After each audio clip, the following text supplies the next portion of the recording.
Parmi les cadeaux, certains ont pu trouver une petite boule de poil étonnée ou apeurée au pied du sapin, chien, chat ou lapin.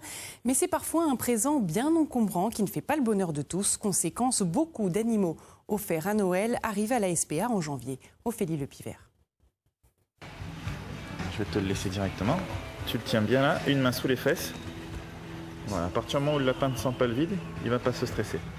Mathilde et Baptiste ont fait leur choix. Pour Noël, c'est un lapin pour chacun. Des premières prises de contact, et la petite fille craque finalement pour cette femelle à poil ras. C'est trop chou. Il cherche toujours à faire des câlins, donc c'est bien, moi je l'aime bien.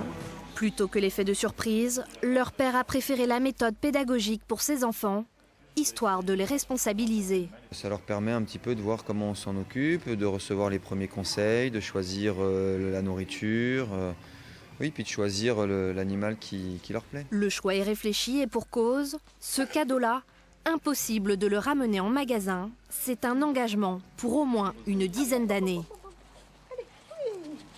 Un chiot comme cadeau, la mauvaise idée, c'est l'avis de cette éleveuse de Cavalier King Charles. Un enfant ne peut pas être responsable d'un chien.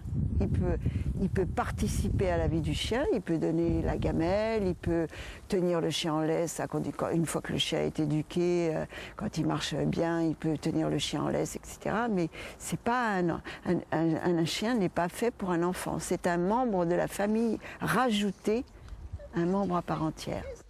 À la SPA de Montpellier, le personnel vit au quotidien avec les conséquences de ces achats coup de cœur. Au mois de janvier, les abandons augmentent de 5%, soit une quarantaine d'animaux supplémentaires, rien que dans ce refuge. Et les prétextes sont souvent les mêmes. En général, il y a beaucoup d'allergies. Je sais pas, on a un département où l'allergie est très, très importante, où on m'a acheté un chaton ou un petit chiot, ou on m'a acheté un chien. Et bon, voilà, je suis pas prêt, je peux pas, pour X raisons. Voilà. Mais on préfère ça à la limite que de le garder ou l'abandonner dans la rue. Ici, le maître doit d'abord rencontrer son futur compagnon pour pouvoir repartir avec. Il est aussi sensibilisé au coût qu'implique cette adoption. Nourriture, soins vétérinaires, comptez 600 à 800 € par an. Dans ce refuge, plus de 200 chiens et chats attendent un nouveau foyer.